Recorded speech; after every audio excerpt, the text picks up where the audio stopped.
नमस्कार, साहित्य तक के बुक कैफ़े के एक दिन एक किताब कार्यक्रम में मैं जयप्रकाश पांडे आपका स्वागत करता हूं और आज मैं यशवंत व्यास की पुस्तक मोहब्बत की दुकान के साथ उपस्थित हूं। जुमलों के दौर की जानलेवा कहानियां, इस शीर्षक से यशवंत व्यास ने इस रचना को लिखा है। वे जाने माने व्यंग्यकार, पत्रकार, संपादक हैं और कवि के रूप में भी उनकी पहचान है। एक विशेष बात यह है कि व्यंग में नए तरह का प्रयोग करने के लिए यशवंत व्यास मशहूर हैं।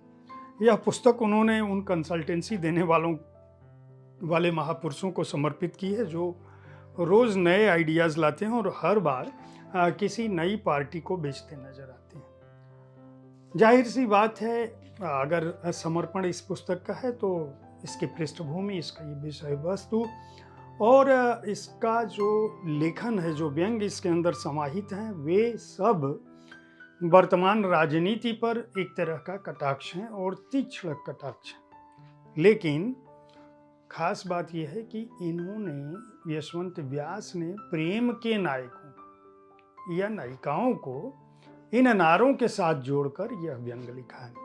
जैसे जो व्यंग इस संकलन में शामिल हैं उनमें मजनू लाओ देश बचाओ, जूलियट ने बनाया आलू से सोना, रोमियो ने सोने से आलू बनाया, रोमियो ज्ञान अभियान लेके रहेंगे आज़ादी, रोमियो ज्ञान अभियान 2 56 इंच का सीना, लैला सुनहरे कल की ओर बढ़ रही है, बारी बारी सबकी बारी अब की बारी हीर हमारी, लैला की चाय पे चर्चा, मजनू की चारपाई पे चौपाल, ढोला है तो मुमकिन है, ढोला है तो मुमकिन है 2, ढोला है तो मुमकिन है 3, फरहाद की पहाड़ तोड़ो यात्रा, शीरीं के अच्छे दिन, हीर का चाचा शेर है, मूमल की वॉशिंग मशीन, मूमल की गारंटी, अब की बार बाढ़ के पार, जंतर मंतर जादू तंत्र 1, जंतर मंतर जादू तंत्र 2। ये व्यंग शामिल हैं और इन व्यंगों के शीर्षक से आप समझ चुके होंगे कि यशवंत व्यास किस तरह से आज के दौर की सियासत को कटघरे में रख रहे हैं और किस तरह का प्रहार कर रहे हैं। इन कहानियों में किस तरह से जुमला कंपनी को जो उन्होंने एक तरह से ताड़ना प्रताड़ना दी है और शब्दों से उनको मारा है, उसका एक मैं आपको परिदृश्य आपके सामने रखता हूँ। जैसे ढोला है तो मुमकिन है, इसका उन्होंने उल्लेख ये किया है कि ढोला आखिर ढोला था, ढोला मारू की कहानियाँ, ये जितने भी नाम लिए ये सब ऐसे प्रेमी जोड़े हैं जिनके प्रेम के किस्से सदियों से सुनाए जा रहे हैं भारतीय समाज में।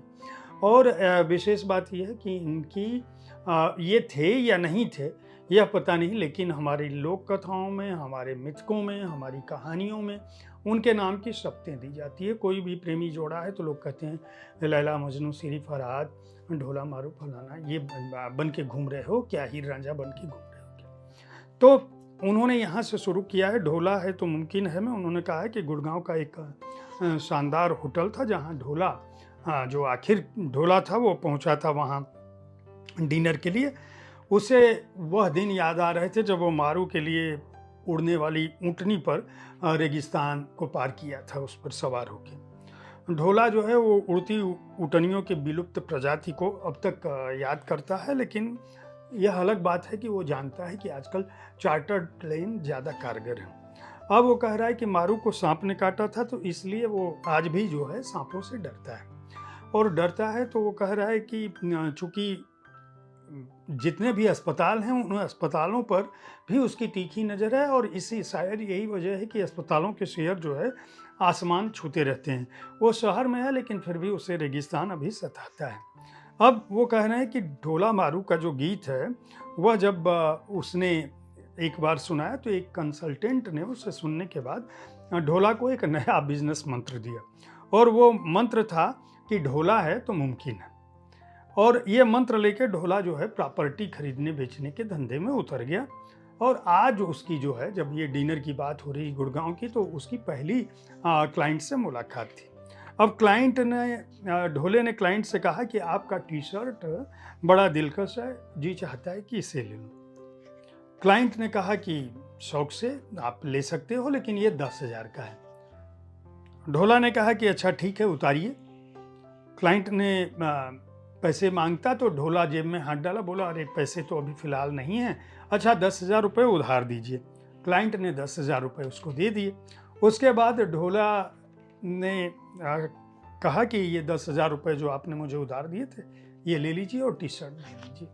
टी शर्ट जब वो ले लिया तो उसके बाद क्लाइंट को ध्यान आया कि ये टी शर्ट तो उसकी प्रेमिका ने दिया था।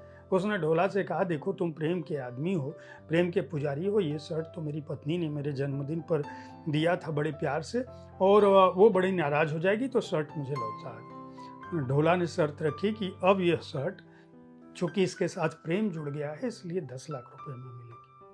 क्लाइंट ने उसको 10 लाख रुपए दिए, ढोला ने उसको 10,000 रुपये जो उधार लिए थे लौटा दिए, और 9,90,000 रुपये लेकर चला गया। अब आप समझिए कि ये जो मोहब्बत की दुकान है या ढोला है तो मुमकिन है, उसके दौरान किस तरह से बिजनेस हो रहा है। यशवंत व्यास इस कहानी से या अपनी इन सारी कहानियों में इसी तरह के व्यंग के साथ उपस्थित हैं। वो जंतर मंतर, जादू तंत्र एक में, जैसे वो कहते हैं, उन्होंने पूरा कार्ल मार्क्स से शुरू किया और महाराणा प्रताप, भगत सिंह, हनुमान चालीसा, नमाज, अजान, क्रास, अगरबत्ती, लोबान, इजराइल, फिलिस्तीन, रूस, यूक्रेन, अमेरिका, चीन, गूगल, अमेजन, यूट्यूब, इंस्टाग्राम, सबकी बात कह रहे हैं। और वो कह रहे हैं कि जंतर मंतर पर जो होता है वो इन जगहों से किसी भी तरह से, ये जितने भी शब्द हमने पढ़े या इनके अतिरिक्त भी कोई शब्द होते हों, शायद ही दुनिया का कोई ऐसा क्षेत्र हो या विषय हो जो जंतर मंतर जिससे अटा न पटा हो।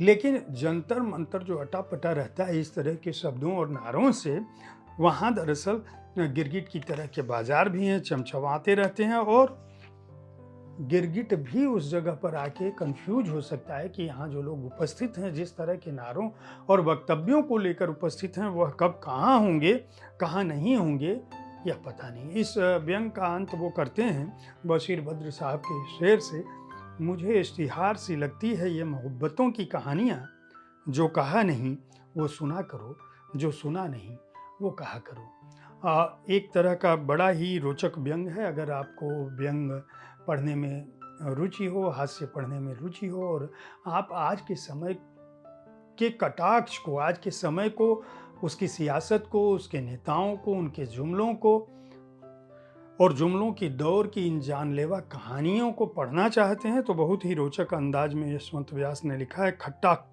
ने इसको प्रकाशित किया है। मूल्य 160 रुपये है और पृष्ठ संख्या है 106। उम्मीद है साहित्य तक का यह एपिसोड आपको पसंद आया होगा। इस कार्यक्रम में आप किस तरह की पुस्तकों की चर्चा चाहते हैं, इसके बारे में अपनी राय से हमें अवश्य अवगत करें। हमारी कोशिश होती है कि विविध विधाओं की पुस्तकों के साथ आपके पास मैं हर दिन पहुंचूं, ताकि आपको अपनी पसंद की पुस्तक चुनने में आसानी हो। कल ठीक इसी समय ऐसी ही किसी एक कृति के साथ फिर मिलूंगा। देखते रहिए साहित्य तक। धन्यवाद।